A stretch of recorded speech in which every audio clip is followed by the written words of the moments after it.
নমস্কাৰ প্ৰিয় দৰ্শক, আজি আমাৰ অনুষ্ঠানৰ বিশেষ অতিথি আমাৰ সকলোৱে প্ৰিয় শ্ৰদ্ধাৰ কমলা গগৈদেৱ। কমলা গগৈদেৱক আপোনালোক সকলোৱে চিনি পায়। তেখেত হৈছে সুৰকাৰ, গীতিকাৰ, দিহা সম্ৰাট হিচাপে তেখেত অসমৰ প্ৰতি জেগাতে চিনাকি আছে। গতিকে আজি আমাৰ মাজত তেখেতক পাই আমি নিজকে ধন্য মানিছোঁ। প্ৰথমতে আপোনাক আমাৰ চেনেললৈ স্বাগতম জনাইছোঁ। নমস্কাৰ দাদা, এতিয়া কিহত ব্যস্ত আছে?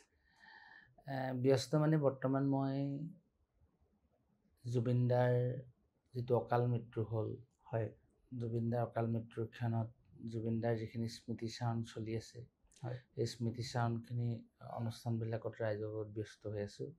তাতে আৰু এটা কথা হ'ল, জুবিনদাৰ ওপৰত এটা ভক্তিমূলক গীত কৰি যোৱাকালি মানে কি কয় শুভমুক্তি দিয়াইছে ৰাইজে। হয়, তাৰ মাজতে আৰু এটা কথা, ঐতিহাসিক শিৱসাগৰ জিলাৰ চাৰিং ৰাস মহোৎসৱৰ জুবিনদাৰ স্মৃতিত এটা গীত কৰিছে, আৰু সেই গীতটো মই বৰ্তমান ৰেকৰ্ডিঙত ব্যস্ত হৈ আছোঁ। হয়, জুবিনদাৰ মহাপ্ৰস্থানৰ আচলতে যিটো ন্যায্য প্ৰাপ্তিৰ যিখন আচলতে ৰণ বুলি ক'ব পাৰি এক প্ৰকাৰৰ, এই ৰণখনত আপোনাৰ জুবিনদাৰ ন্যায়ৰ কাৰণে কি আহ্বান থাকিব চৰকাৰৰ ওচৰত? আচলতে জুবিনদাই ন্যায় পাবই লাগিব। যদিহে জুবিনদাই ন্যায় নাপায়, তেতিয়াহ'লে অসম মুলুকত যে অন্য কোনোবা এজন ব্যক্তিয়ে ন্যায় পাব, সেইটো আপুনি আশা কৰিব নোৱাৰে।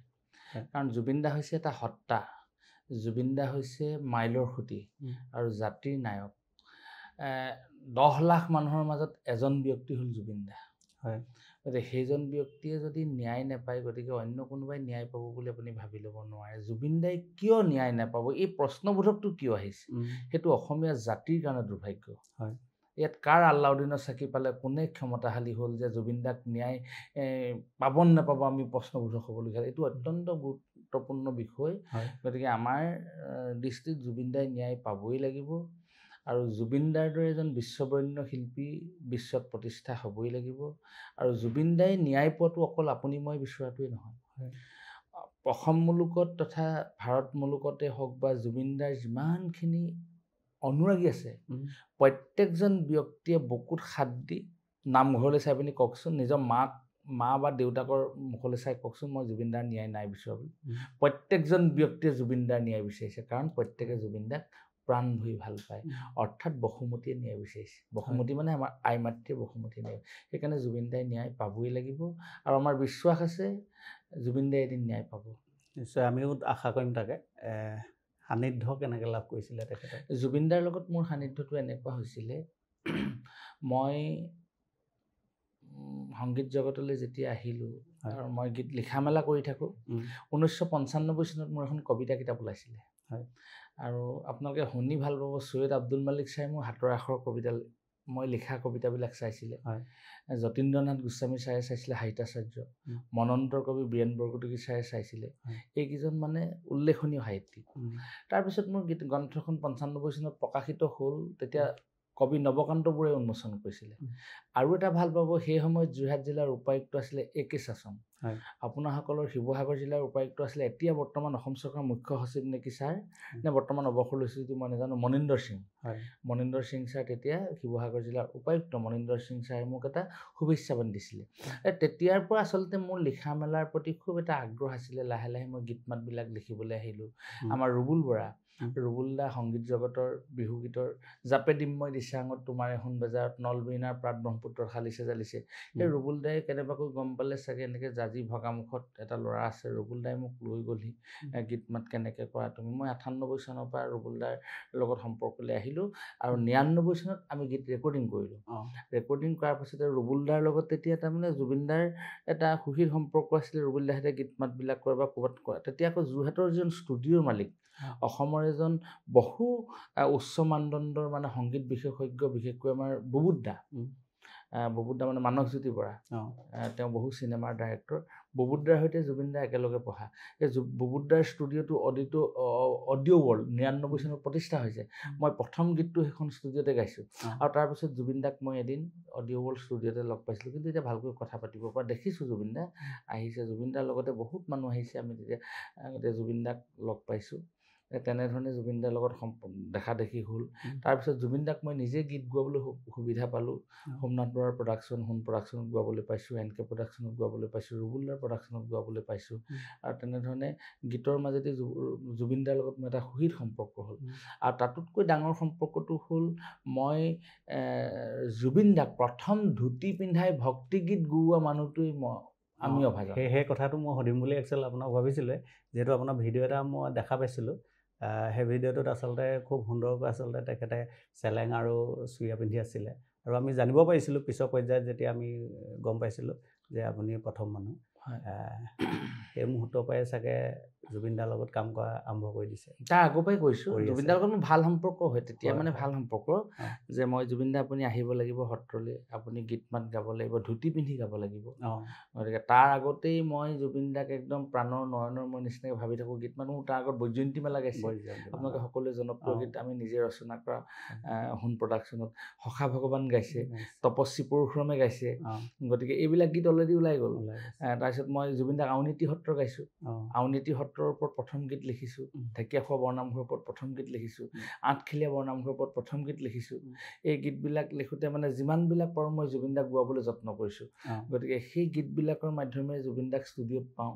আৰু জুবিন দাক মই এটা প্ৰস্তাৱ আগবঢ়ালোঁ যে আউনীতি সত্ৰাধিকাৰ ডক্টৰ পীতাম্বৰদীপ গোস্বামী প্ৰভুৰ অনুগ্ৰহত মই বা নিৰ্দেশত মই আপোনাৰ ওচৰলৈ আহিছোঁ, আপুনি তাত এটা গীত গাবগৈ লাগিব সম্পূৰ্ণ ভক্তি মাৰ্গেৰে। তেতিয়া জুবিন দাৰ লগত মই যোগাযোগ কৰিলোঁ। জুবিন দাই ক'লে যে মই সম্পূৰ্ণ যাম। মই এতিয়া জুবিন দাক এটা কথা কৈছোঁ, আপুনি যাবনে নাযায় প্ৰথম কথা মোক সঠিকটো লাগিব। যদিহে আপুনি যায় সেইদিনাখনি মোক বকুল ফুলৰ মালা পিন্ধাব, যদিহে আপুনি নাযায় ৰাইজে মোক মৃত্যুদণ্ড দিব। কিন্তু দাদা এটা কথা কওক, ময়ো একনিষ্ঠভাৱে নাম গাই আছোঁ, কিন্তু আপুনি যদি আউনীতি সত্ৰত সেইদিনাখনি নাম গাবলৈ যায়, সেইদিনা মোৰ মৃত্যু হ'লেও মই মুক্তি পাম।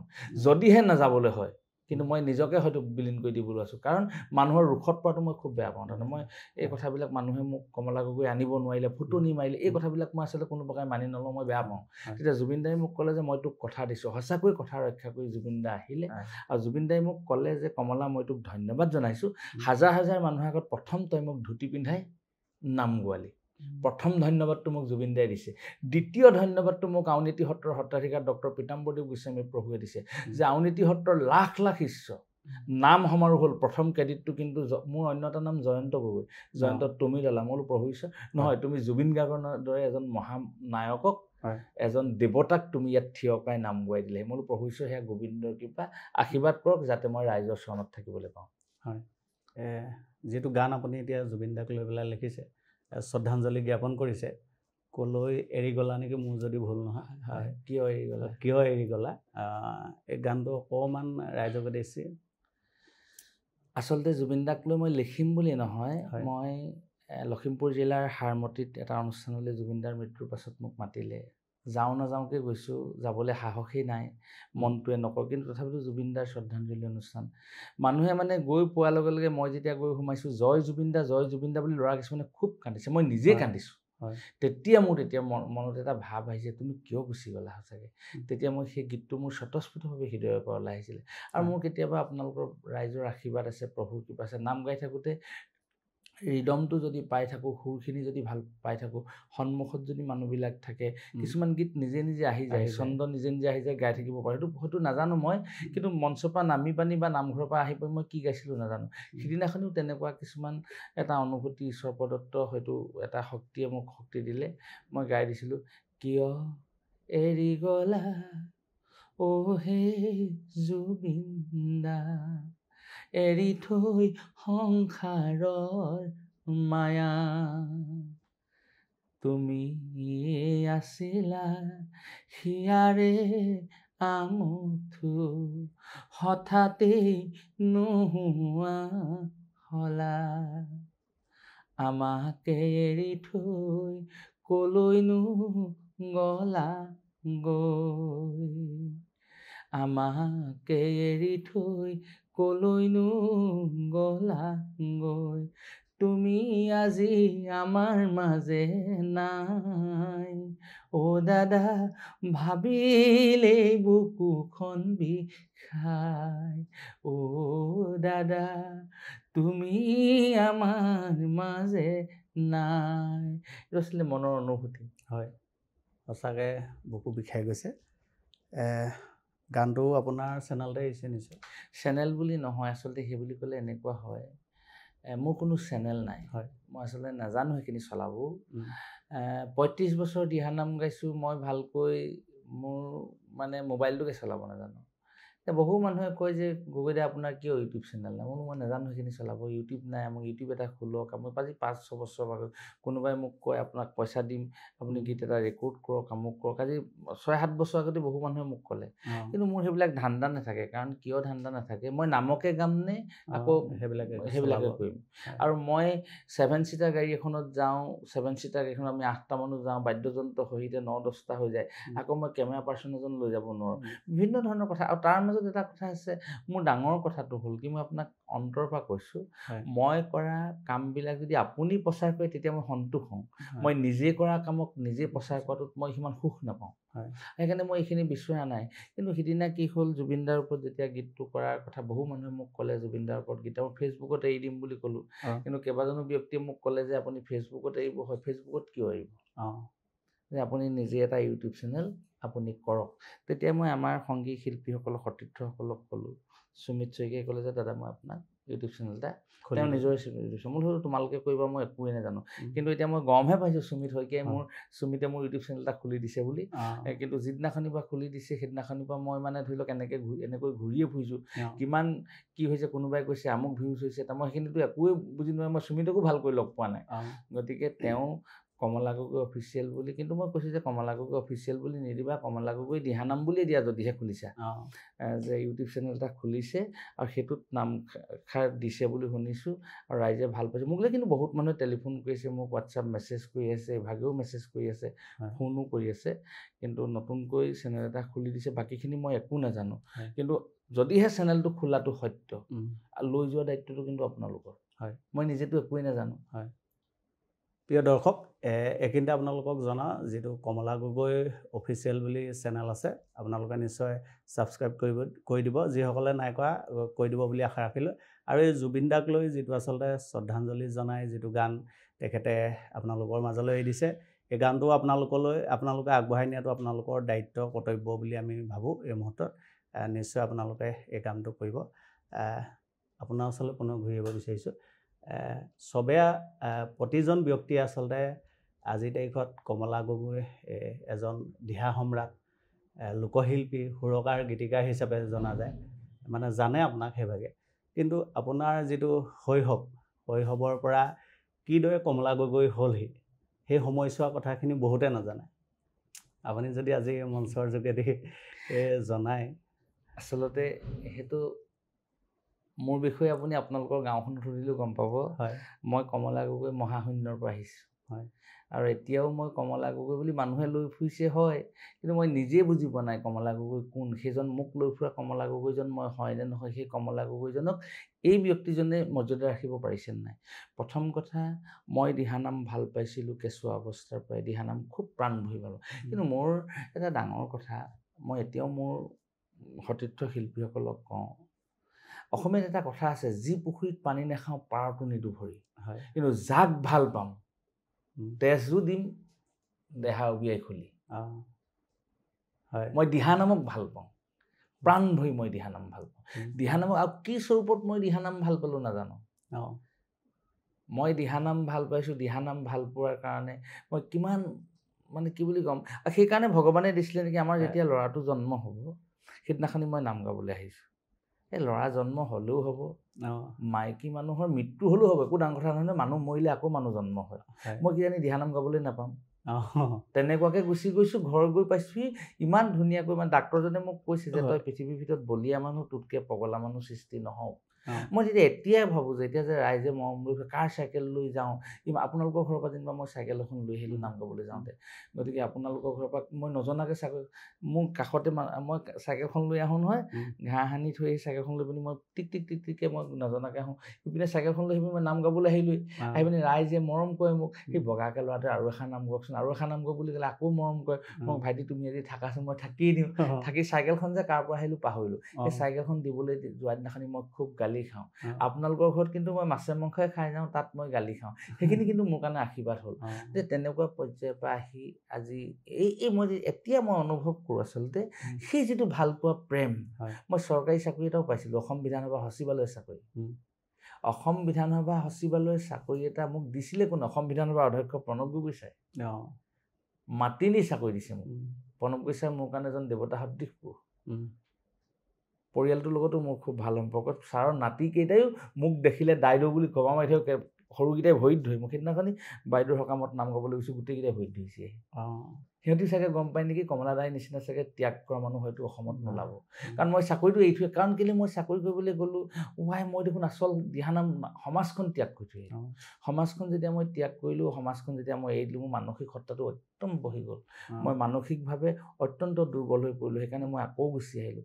তাৰপিছত জানে মই এটা সাংঘাতিক দুৰ্ঘটনাত পৰিছিলোঁ পত্নীৰ সৈতে গতিকে সমস্ত দুৰ্ঘটনাত মই 22-25 দিন তাৰমানে কোনো একদম একেবাৰে মৃত অৱস্থাত হস্পিটেলৰ ICUত আছিলোঁ আপোনালোক অসমৰ ৰাইজে লাখ লাখ টকা ভৰি বচাই আনিলে তো সেইকাৰণে মানে সেই যিটো ৰাইজৰ মৰম তেনেধৰণে এপদ দুপদকৈ আহি এই পৰ্যায়টোত আহি উপনীত হৈছে কিন্তু এতিয়া না ডাঙৰ কথাটো হ'ল মই ভগৱানক এইটোকে প্ৰাৰ্থনা কৰোঁ যে প্ৰভু তুমি মোক যিখন আসনত বহাইছা সেই আসনখনৰ যাতে মই মৰ্যাদাটো ধৰি ৰাখিব পাৰোঁ তাৰ কাৰণে তুমি মোক কৃপা বৰ্ষণ কৰিবা মই জুবিন দাৰ কেইটামান কথা ভাল পাওঁ মোৰ কোনো জাতি নাই মোৰ কোনো ধৰ্ম নাই আমি জাতি নাই ধৰ্ম নাই বুলি নকওঁ বাৰু মই ক'ব নোৱাৰোঁ জুবিন দাই কৈ গুচি গ'ল কিন্তু মোৰ কাৰণে কি নাই মোৰ কাৰণে মানুহৰ মানে আচলতে উচ্চ নিচ্চ নাই ভেদাভেদ নাই ধনী দুখীয়া নাই আপুনি চাব মই বহুত ডাঙৰ ডাঙৰ মানুহৰ ঘৰত নাম গাবলৈ গৈছোঁ তেওঁলোকৰ ঘৰত কাম কৰি থকা মোক কোনোবাই সোধে মানে গগৈ আহক আকৌ সখী মানুহজন ৰখি আছে ছাৰ বহি আছে ছাৰ তেওঁলোকৰ ঘৰত কাম কৰা মানুহজনৰ লগত অন্নমুঠি খাই মোৰ ভাল লাগে তেওঁলোকৰ ঘৰত যিজনে বন্ধ কৰি থাকে কত বন্ধ কৰা মানুহৰ লগত মই ভাত খাই আহিছোঁ তেওঁলোকে যে ভেবা লাগি চাই থাকে মোক চাম বুলি ভাবি থাকে চাব নোৱাৰে মালিক আছে সন্মুখত সেইকাৰণে তেওঁলোকৰ অনুভূতিবোৰ মই বুজি পাওঁ তেখেতলোকৰ লগত মই অন্নমুঠি গ্ৰহণ কৰি থৈ আহোঁ সেইকাৰণে মই জুবিন দাক কিছুমান ক্ষেত্ৰত আদৰ্শ হিচাপে লওঁ গতিকে সেইকাৰণে আদৰ্শ পুৰুষ এজন আজি নাইকিয়া হৈ গুচি গ'ল মই আকৌ টানি আনিবলগীয়া হৈছে কিন্তু তাৰ মাজতো এনেধৰণে ৰাইজৰ মাজত চলি আছোঁ আপোনালোকে আশীৰ্বাদ কৰিব মনটো ভগৱানে ভালে ৰাখক অহংকাৰ নিদিয়ক দেহাটোত ব্যাধি নিদিয়ক যাতে সদায় আপোনালোকৰ লগত চলি থাকিব পাৰে আপুনি যিহেতু দিহানামলৈ যেতিয়া আহিছিলে মানে সৰুৰ পৰা কথা কৈ আছোঁ তাৰ আগত হেনো আপুনি আকৌ বিহু নাম বহুত ভাল পাইছিলে বোলে প্ৰথমতে বিহু শিল্পী হিচাপেহে বোলে জনাজাত আছিলে কিন্তু বিহু এৰি পেলাই দিহানাম জগতলৈ বিহু হয় মনলৈ কেনেকৈ আহিছিলে বিহু গাইছিলোঁ মই আচলতে নাৱৰ ভাও খুব গালোঁ এতিয়া আপুনি বৰ ডাঙৰ কথা এটা ক'লে আমি যিডোখৰ জেগাত বাস কৰিছোঁ আমি এইভাগে আপুনি জাজি হৈ খনামুখ ভগামুখ জাজি ফুলপানী চিগা আমগুৰি মৰা বজাৰ হাতীঘুলি চাৰিং দিখৌমুখ এনেকৈ যিটো বৃহত্তৰ জকাইচুক আৰু শিমলুগুৰি দুইটা মৌজা লগ লগাই যিটো অঞ্চল বিস্তৰ অঞ্চল জকাইচুক মৌজা আৰু শিমলুগুৰি মৌজা দুইটা মৌজাকে সংলগ্ন কৰি যিটো বিস্তৰ অঞ্চল এই অঞ্চলটোত মই বাকী অঞ্চলতো আছে বাৰু এই অঞ্চলটোত বহুখিনি বৰেণ্য শিল্পী ইয়াত আছিলে যিসকল শিল্পী এটা সময়ত লোক সংস্কৃতিক মানে জীপাল কৰি থৈ গ'ল উদাহৰণস্বৰূপে কলামণি সন্দিকৈ আছিলে কলামণি সন্দিকৈ অকল বিহু দিহানাম টোকাইকেইটাকে গোৱা নাছিল কিমান বিহু গালে আৰু কলামণি সন্দিকৈ মই বিহু গাই থকা কলামণি সন্দিকৈ ছাৰৰ গীত মাতবিলাক শুনিলোঁ আপুনি ডিম্বেশ্বৰ লাহন ছাৰলৈ চাওক হাতীঘুলিত আপুনি মাখন নেওগ ছাৰলৈ চাওক আপুনি দিখৌমুখলৈ যাওকচোন হেৰি প্ৰতাপ বৰা অৰ্থাৎ পটাগুটি বায়ন বুলি কয় পটাগুটি বায়ন মনত পেলক আপুনি ৰুভাই খনিকৰ ছাৰলৈ ওচৰলৈ আহক ৰুভাই খনিকৰ ছাৰে প্ৰথম অসমৰ দিহানামক ৰাজভৱনত গাইছে গতিকে ৰুভাই খনিকৰ ছাৰ কোনে লৈ গৈছে বেণুধৰ শৰ্মাই অসম সাহিত্য সভাপতিয়ে আৰু আপুনি অত্যন্ত গৌৰৱ কৰিব পাৰিব কলামণি সন্দিকৈ ছাৰে দিহানাম গাই থাকোঁতে বদনমলীয়া ছাৰে দিহানাম গাই থাকোঁতে পাশ্চাত্যত্ববিদ Nagen Saikia doctor Maheswar Neog sir doctor Keshavananda Goswami sir doctor Bhimkanta Barua sir doctor Lila Gogoi sir doctor Nagen Saikia sir এই গোটেই ব্যক্তিসকলে দেখি আছে চাই তেওঁলোকে অনুষ্ঠান তাত ডিব্ৰুগড়ত পাই কেন্দ্ৰ সঞ্চালকজনক মাতি আনিলে অডিশ্যন আপুনি ল'ব নালাগে অডিশ্যন আমিয়ে ল'লোঁ এখেতে আজি নাম গাব আপুনি ৰেডিঅ'ত ৰেকৰ্ডিং কৰক এইবিলাক কম কথা নহয়, কম সৌভাগ্য নহয় আমাৰ কাৰণে। সেইসকল শিল্পীয়ে পদৰঞ্জিত আমি ঠাইত জন্ম হৈছোঁ আৰু তেখেতলোকৰ যোগেদিয়ে হয়তো কিবা এনেকুৱা এটা পায়। সেইকাৰণে মই চাগে আকৌ নামৰ মাজলৈ ঘূৰি বহু শিল্পী আছে যিসকলৰ মই আচলতে নাম এতিয়া মোৰ মনলৈ অহা নাই। মোক সততে টোকাৰি শিকাই আছিলে ধলিন গগৈ ছাৰ, আকৌ মোক ৰেডিঅ' চেণ্টাৰলৈ লৈ গৈছিলে নাম গাবলৈ কি কয় দুগেশ্বৰ শইকীয়া দাদা। এইবিলাকে এইবিলাকৰ সান্নিধ্যতে আচলতে নামলৈ আহিলোঁ। গুৰু হিচাপে আপুনি কাক স্বীকৃতি? গুৰু মোৰ এজনেই নহয়, গুৰু মোৰ বহুত কেইজন গুৰু আছে। গুৰু বুলি ক'লে মই কাক ক'ম? গুৰু বুলি ক'লে মই আপোনাক বিভিন্ন সময়ত বিভিন্নজন পাইছোঁ। মই সেইকাৰণে আপোনাক মোৰ বহু কেইজন গুৰু আছে আৰু প্ৰত্যেকজনৰ পৰা মই প্ৰত্যেকটো বস্তুৱে লৈছোঁ আৰু এতিয়াও মই গুৰুক অনুসৰণ কৰি আছোঁ। এতিয়াও মোৰ বহুত গুৰু আছে। ময়ো আপুনি কৈ আছে হয় দিহা সম্ৰাট দিহা সম্ৰাটটো আপুনিহে দিছে মোক। মই কেনেকৈ ল'ব পাৰিছোঁ সেইটোহে মই চিন্তা কৰি আছোঁ। মই ল'ব পাৰিছোঁ নাই? আপুনি যে মোক মুকুট পিন্ধাই দিছে দিহানাম সম্ৰাট হিচাপে। কোনোবাই দিহানাম ৰত্ন বুলি কৈছে। সেইদিনাখনি ডক্টৰ নগেন শইকীয়া ছাৰে ক'লে যে তুমি দিহানাম সাগৰ দেই কমলা। শইকীয়া ছাৰে দিছে। মোক বহুত মানুহে কৈছে ডক্টৰ নগেন শইকীয়া ছাৰে আপোনাক এনেকৈ ক'লে। মই বোলো ছাৰ মই কি ক'ম, আপোনাৰ পদৰেনো আপোনাক চৰণ স্পৰ্শ কৰিবলৈ পোৱাটোৱে মোৰ সৌভাগ্য যে তুমি দিহানামৰ সাগৰ, তুমি কোনোবাই ক'লে তুমি শইকীয়া ছাৰে, মোক শইকীয়া ছাৰে নিজেই কৈছে ডক্টৰ নগেন শইকীয়া ছাৰে তুমি দিহানাম সাগৰ শইকীয়া ছাৰে দিছে বুলি ক'বা। গতিকে এই কথাবিলাকে আচলতে কি কৰে মোক প্ৰেৰণা দিয়ে। কিন্তু মই নিজক অনুভৱ কৰোঁ কেতিয়াবা মই পাৰিছোঁনে? শইকীয়া ছাৰৰ নিচিনা অসমৰ এতিয়া এজন শ্ৰেষ্ঠতম বুদ্ধিজীৱী, শ্ৰেষ্ঠতম শিক্ষাবিদ, শ্ৰেষ্ঠতম এজন পণ্ডিত, 10জন ব্যক্তি অসমৰ শ্ৰেষ্ঠতম 10জন সাহিত্যিকৰ মাজত এজন অন্যতম পুৰুষ নহয়নে? তেনেকুৱা এজন ব্যক্তিৰ যদি তালিকালৈ যদি মই আহিছোঁ, মই ভগৱানক প্ৰাৰ্থনা জনাইছোঁ, সেই প্ৰভু তুমি মোক সঁচাকৈয়ে তেখেতলোকৰ মনোবাঞ্ছা পূৰ্ণ কৰিবলৈ শক্তি দিয়া। ডক্টৰ পীতাম্বৰদেৱ গোস্বামী প্ৰভুৱে মোক দিহাৰত্ন দিলে, তুমি দিহানামৰ ৰত্ন দেই, এই উপাধিটো তুমি গ্ৰহণ কৰিবা। গতিকে এইকেইজন এনেধৰণৰ বৰেণ্য ব্যক্তিসকল অসমৰ আমাৰ সংস্কৃতি ভাল পোৱা মানুহসকলে মোক যিটো ভাল পায় মই সেইটো ধৰি ৰাখিব পাৰিম নোৱাৰিম সেইটো মোৰ কেতিয়াবা সংশয় হয়। আৰু সেইটোহে মই ভগৱানক প্ৰাৰ্থনা জনাইছোঁ আৰু আপোনালোককো মই নমস্কাৰ জনাইছোঁ। এইখিনি ধৰি ৰাখিবলৈ মোক আশীৰ্বাদ কৰিব। মই মানে অসমৰ সংস্কৃতি জগতৰ এজন সামান্যতম ব্যক্তি। মোৰ জীৱনৰ আচল উদ্দেশ্যটোৱে হ'ল মই যাতে আপোনালোকৰ চৰণত থাকি মানে কোনো মোক ঐশ্বৰ্য বিভূতি নালাগে, মোক এটা বস্তুৱেই লাগে, মোক মানসিক সত্তাটো ভাল লাগে, শাৰীৰিক সত্তাটো ভাল লাগে। শৰীৰটো ভগৱানে ভালে ৰাখক, সদায় মানুহৰ মাজত ৰাখক। তৃণমূল পৰ্যায়ৰ মানুহ তৃণমূল পৰ্যায়তে থাকিম, তাকে কৰি আপোনালোকৰ মাজত যাতে আনন্দত থাকিব পাৰিম। আৰু এটা কথা আছে, মহাপুৰুষ শংকৰদেৱে এটা কথা কৈছে যে কিনো পুণ্য কৰিলে ক তৰু তৃণগণে গোবিন্দৰ পদৰেনো পাইলে প্ৰতিদিনে। কি পুণ্য কৰিলে তৰু তৃণ দুবৰি বনবিলাকে সদায় শ্ৰীকৃষ্ণৰ পদৰেনো পালে। সেইকাৰণে মোৰ তৃণমূল পৰ্যায়ত থাকিয়ে মই যেন আপোনাক ৰাইজক সেৱা কৰিবলৈ পাৰোঁ, সেইটোহে মোৰ বেছি হাবিয়াস। হয়, লোকসংস্কৃতিৰ ক্ষেত্ৰখনত নৱপ্ৰজন্মসকলক আগবঢ়াই নিয়াৰ ক্ষেত্ৰত আপোনাৰ ভূমিকা বুলিয়ে কৈছোঁ, কেনেধৰণে আপুনি তেওঁলোকক বাট দেখুৱাই নিব বিচাৰে? ভূমিকাটোনো মই কি ক'ম, কমলা গগৈ কিটো ভূমিকা তেওঁলোকে নিজে বিশ্লেষণ কৰিব। হয়, সাম্প্ৰতিক সময়ত লোকসংস্কৃতি বা দিহানাম জগতখনত কমলা গগৈ প্ৰাসংগিকতা সেইটো তেখেতলোকে বিবেচনা কৰিব। কমলা গগৈ কি কৰিছে, কিন্তু আমাৰ আহ্বান হ'ল প্ৰথম কথাটো, মই 95 চনত এখন কবিতা কিতাপ লিখিছিলোঁ।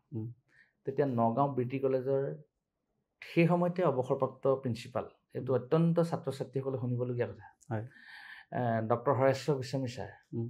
মই অসম সাহিত্য সভাৰ অধিৱেশন বোকাখাটত হৈছে, হিতেশ ডেকা ছাৰ সভাপতি, মই কবিতা আবৃত্তি কৰিছোঁ। সেই সময়ৰ সদৌ অসম ছাত্ৰ সন্থাৰ সভাপতি সৰ্বানন্দ সোণোৱাল ডাঙৰীয়া, এতিয়া কেন্দ্ৰীয় মন্ত্ৰী, প্ৰাক্তন মুখ্যমন্ত্ৰী, সমুজ্জ্বল ভট্টাচাৰ্য আছুৰ তেতিয়া সম্পাদক, তেওঁলোক দুয়োজন বহি আছে, লগতে মই বহি আছোঁ।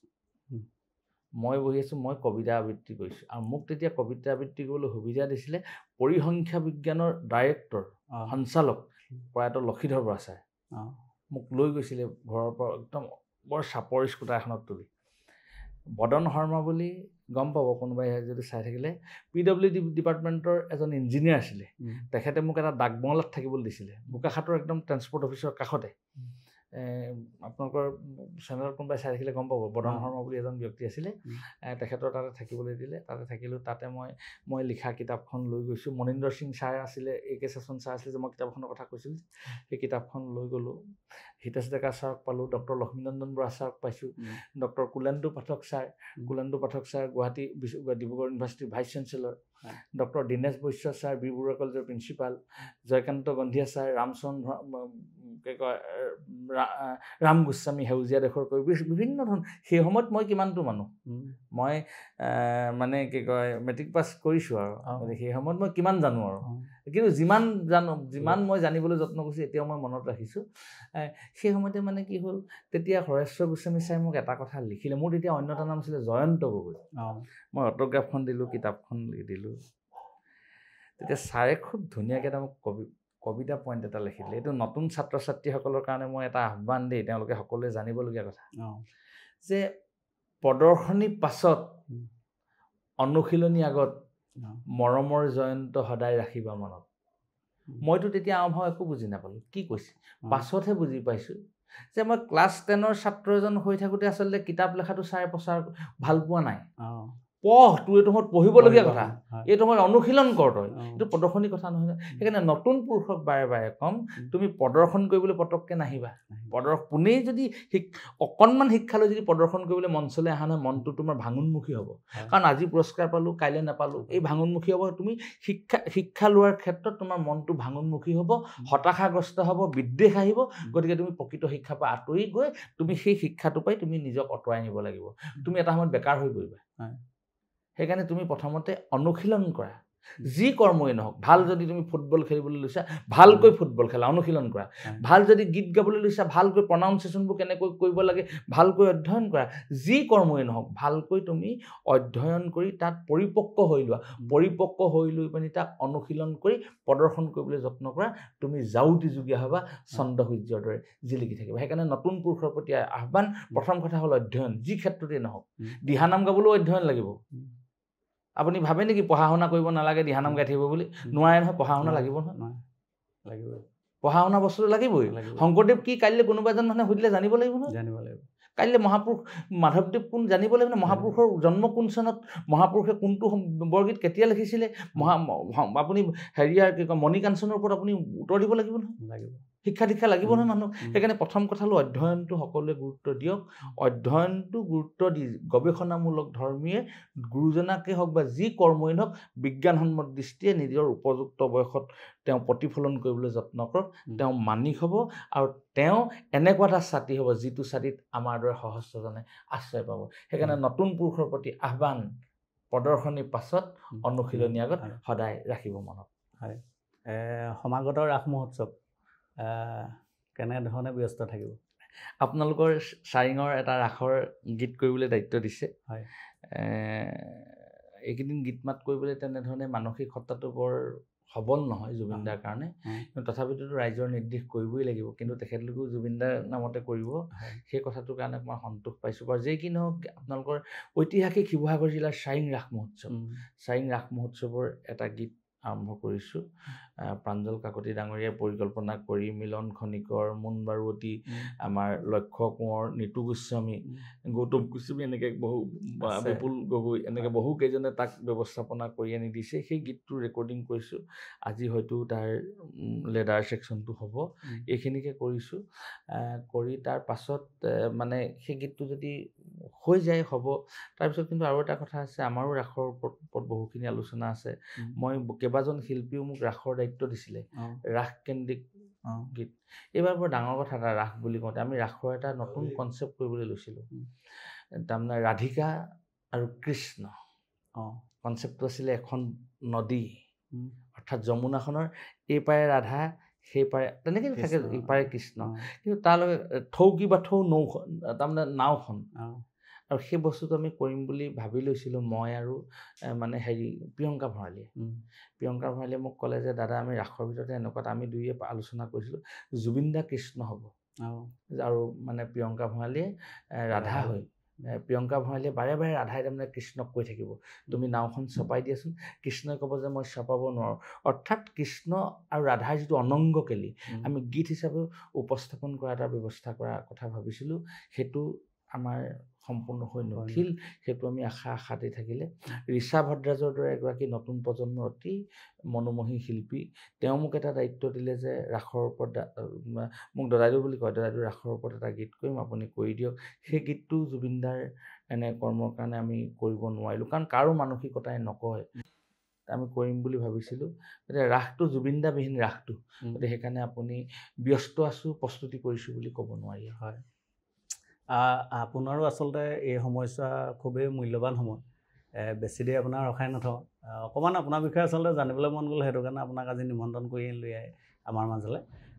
কেনেকুৱা পালে নাজানো, কিন্তু আপোনাৰ আৰু এটা কথা জানিব বিচাৰোঁ। মানে আমি আপোনাৰ লগৰ কিছুমানৰ লগত কথা পাতিছিলোঁ শৈশৱৰ, সেইসকলে কৈছে যে তেখেতে যেতিয়া আচলতে কমলা গগৈ হোৱা নাছিল, তেতিয়াও কিন্তু তেখেতে দিহানাম পৰিৱেশন কৰিবলৈ য'ত ত'ত যায়, আৰু খুব ৰখাল অভিজ্ঞতা তেখেতৰ ওচৰত আছে। যদি কেতিয়াবা লগ পোৱা তুমি সুধিবাচোন, আৰু জানিবলৈ খুব সেই তেতিয়াৰ পৰাই ইচ্ছা গৈ আছে আচলতে আপোনাৰ এটা ৰখাল অভিজ্ঞতা এই মুহূৰ্তত যদি কয়। আচলতে ৰখাল অভিজ্ঞতা তেনেকুৱা বহুত আছে। হয়, প্ৰথম অভিজ্ঞতা এটা কওঁ, ঠাইডোখৰ নকওঁ। এডোখৰ স্থানত মোক নামলৈ মাতিলে, অনুষ্ঠান এটা মই উদ্বোধন কৰিম। আৰু বেছি দিনৰ কথা নহয়, খুব কম দিনৰ কথা। হয়, তাত ACS অফিচাৰ এজন, অৰ্থাৎ মহকুমাধিপতি এজনে মানে বন্তি প্ৰজ্বলন কৰিব, মই উদ্বোধন কৰিম। মোক টেলিফোন কৰি আছে, কিমান পালেহি। মই মঞ্চৰ ওচৰ পালোগৈ, পাই দেখিলোঁ যে সৰ্বনাশ, মইতো ধুতিখন পিন্ধি ল'ব লাগিছিলে। মই তেওঁলোকক ক'লোঁ যে সেই ধুতিখন মই পিন্ধি লওঁ নেকি? বোলে ধুতিখন নহয়, বোলে আপুনি পিন্ধি অহা নাই নেকি? মই তেতিয়ালৈ মনে পিন্ধি মেলি মানুহৰ ঘৰলৈ সোমালোঁ। বোলো দাদা, ধুতিখন পিন্ধিব পাৰিম নেকি? জপনাখন দৰ্জাখন গেটখন মাৰি দিলে, বোলে ইয়াত ধুতি পিন্ধা ছিষ্টেম নাই। তাৰপিছত মই বোলো হ'ব তেতিয়াহ'লে, হ'ব বুলি ক'লে মই সেইপিনি কমিটিক আহি সুধিলোঁ। তাৰপৰা বোলো এনেকৈ ধুতিখন বোলো মই পিন্ধি লওঁ। তাৰপিছত যেতিয়া মই বুলি গম পালে, সেই মানুহজনে মোৰ ওচৰত কি বুলি ক'ম, তেওঁ অত্যন্ত দুখ প্ৰকাশ কৰিছে যে কিবা কথা এটাৰ কাৰণে গেটখন খুলি নিদিলোঁ, আপুনি বেয়া নাপাব। সেইটো এটা জীৱনৰ মানে থাকি যোৱা মোৰ কথা, 1 নম্বৰ।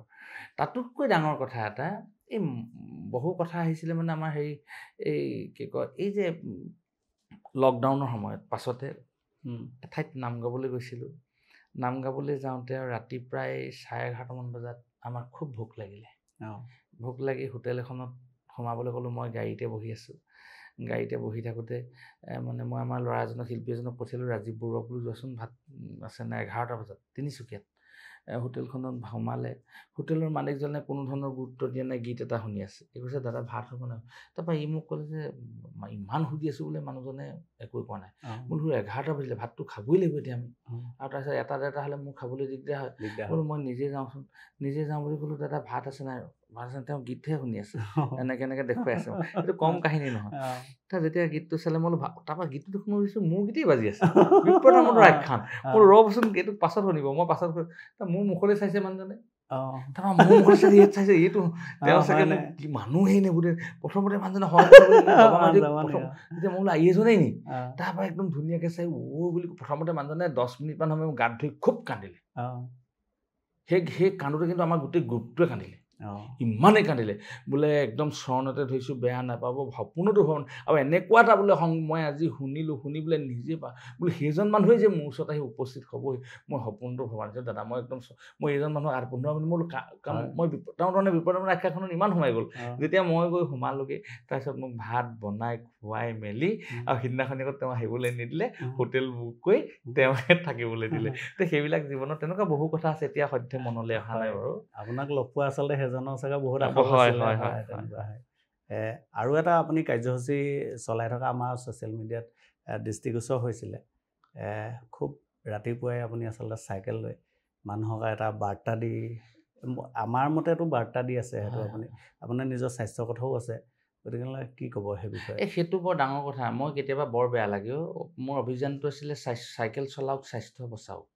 আৰু মোৰ নিজৰে স্থিৰতা নাই। কেলৈ স্থিৰতা নাই বুলি কৈছোঁ, আজি আহিছোঁ, ৰাতি যদি গৈছোঁ, মই কাইলৈ দেৰি হয়।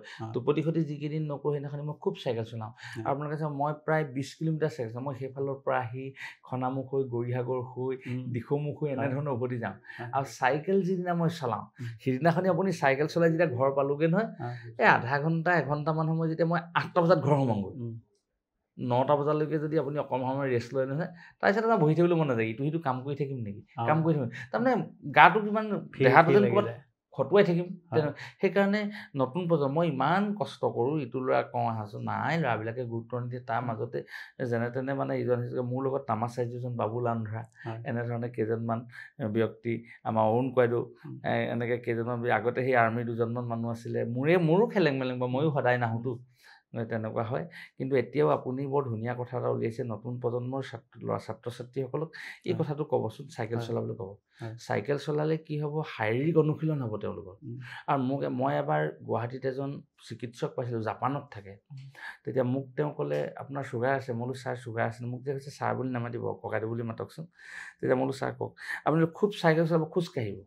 আমি জাপানত বোলে জানা নাই আমি কি কয় গাড়ী মটৰত ঘূৰি নুফুৰোঁ নহয় আমি খুব চাইকেল চলাওঁ আমাৰ তাত বোলে আমাৰ চাইকেল আছে নিজৰ আমি চাইকেল চলাই ঘূৰি ফুৰোঁ আমি অফিচলৈ আহোঁতে চাইকেল আমাৰ ঘাম ওলাই আমি ইভাগে পৰিশ্ৰম কৰিব নহয় অহা যোৱাটোত আমি পৰিশ্ৰম কৰোঁ তেতিয়াহ'লে চোন আমি ধুই যোৱা নাই জানো আমি কংক্ৰিট হৈ পৰিছোঁ আৰু কিমান যান জঁট চক এখন গাড়ীত আমি এজন মানুহে ৰাস্তাও বন্ধ কৰিছোঁ কিবা আমি এনেকুৱা নিচিনা সেইকাৰণে মানে কি হয় আমি নতুন প্ৰজন্মই আমি যদি অকণমান পৰিশ্ৰমৰ পৰা আমি বহুত দূৰ আঁতৰি আহিছোঁ আৰু চাইকেল নচলোৱাৰ কাৰণে আমি বহুত গধুৰ হৈ গৈছোঁ মই নিজকে প্ৰমাণ কৰিছোঁ আৰু আপুনি অকণমান ক'বচোন আমি যদি নতুন ল'ৰা ছোৱালী মোৰ লগত যদি চাইকেল চলাই নহয় মই বৰ ভাল পাওঁ হয় আমি হৃদয়টো যাক য'ত পাম আমি কমেই আৰু এই মঞ্চৰ পৰা আমি সকলোকে কৈছোঁ দাদাই ক'ব গ'তে চাইকেল চলাওক স্বাস্থ্য বচাওক আপোনালোকে নিশ্চয় এই কামটো কৰিবলৈ আগবাঢ়ি আহিব সকলোতে আৰু তেখেতৰ অমূল্য সময় আমাক যিহেতু দি আছে আমি বেছি সময় নলওঁ আজি আচলতে দিহানামৰ কথা পতা নাই যিহেতু তেখেতক সকলোৱে জানে দিহানামৰ শিল্পী হিচাপে বা দিহানামৰ লগত জড়িত বিষয়বস্তুবিলাকৰ যেতিয়াই যাক প্ৰয়োজন হৈছে তেওঁৰ লগত যোগাযোগ কৰিছে কিন্তু আজি আমি অকণমান বেলেগ ধৰণৰ কথা পাতিলোঁ কেনেকুৱা পালে দাদাই নাজানো আমি কিন্তু বহুত ভাল পালোঁ আমিও আশা কৰি আছিলোঁ মানে তেখেতক লগ পোৱাৰ আজি আমাৰ সৌভাগ্য হ'ল আপোনাক ধন্যবাদ জ্ঞাপন কৰিছোঁ অনাগত দিনত আমি আপোনাক আকৌ বিচাৰিম আহিব আৰু ভৱিষ্যত প্ৰজন্মক উদ্দেশ্যে আপুনি শেষত আপুনি এষাৰ কথা কৈ গ'লে আমি ভাল পাম ভৱিষ্যত প্ৰজন্মৰ শাৰীৰিক মানসিক নৈতিক বৌদ্ধিকভাৱে উৎকৰ্ষ সাধন হওক প্ৰথম কথাটো হ'ল শাৰীৰিক ভাল হ'ব লাগিব হয় তেতিয়াহে মানসিক ভাল হ'ব মানসিক ভাল হোৱাৰ লগে লগে নৈতিক ভাল হ'ব নৈতিক ভাল হোৱাৰ লগে লগে বৌদ্ধিক ভাল হ'ব আৰু এই চাৰিটা বস্তু যেতিয়া ভাল হ'ব তেতিয়া এজন মানুহ পূৰ্ণাংগ মানুহলৈ ৰূপান্তৰ হ'ব সেই মানুহজনৰ পৰা আপুনি উশৃংখলতা নাপায় সেই মানুহজনৰ পৰা আপুনি মানৱীয় প্ৰমূল্যবোধৰ অৱক্ষয় নাপায় গতিকে সেইকাৰণে শাৰীৰিক মানসিক নৈতিক বৌদ্ধিকভাৱে যেতিয়া এজন ছাত্ৰ হ'বলৈ আহিব সেই ছাত্ৰজনী ভাল মানুহলৈ ৰূপান্তৰ হ'ব গতিকে সেইকাৰণে নতুন পুৰুষলৈ এইটোৱে আহ্বান শাৰীৰিক মানসিক নৈতিক বৌদ্ধিকভাৱে সকলোজন সবল হওক সকলোজন মানে সুস্থ হৈ থাকক আৰু অনাগত দিনত আমাৰ মাজৰ পৰা উশৃংখলতা দূৰ হওক আমাৰ মাজৰ পৰা উশৃংখলতা দূৰ হৈ এখন শৃংখলাবদ্ধ সমাজ গঠন হওক যিখন সমাজত জাতি বৰ্ণ নিৰ্বিশেষে আমি থাকিবলৈ পাম ধনী দুখীয়া নিৰ্বিশেষে আমি থাকিবলৈ পাম উচ্চ নিচ্চ নিৰ্বিশেষে আমি থাকিবলৈ পাম বগা কোলা নিৰ্বিশেষে আমি থাকিবলৈ পাম যিখন সমাজত থাকিব একমাত্ৰ মানুহ আৰু মানৱতা এয়াই হ'ল নতুন পুৰুষৰ প্ৰতি আহ্বান সকলোৰে প্ৰতি আহ্বান সকলোকে ভগৱানে ভালে ৰাখক সৰ্বে ভুৱন্তু সুখিনঃ সৰ্বে সন্তু নিৰাময়া সৰ্বে ভদ্ৰাণি পশ্যন্তি মা কশ্চিৎ দুখ ভাগ ভৱেৎ আৰু আমাকো আপোনাসকলৰ চৰণত ঠাই দিয়ক আমাৰ নিমন্ত্ৰণ ৰক্ষা কৰি অহাৰ বাবে আপোনাক অশেষ ধন্যবাদ জনালোঁ বহুত ভাল পালোঁ আপোনাসকলৰ অনুষ্ঠানভাগ ৰাইজে আদৰি লওক আপোনাসকলৰ অনুষ্ঠানবিলাক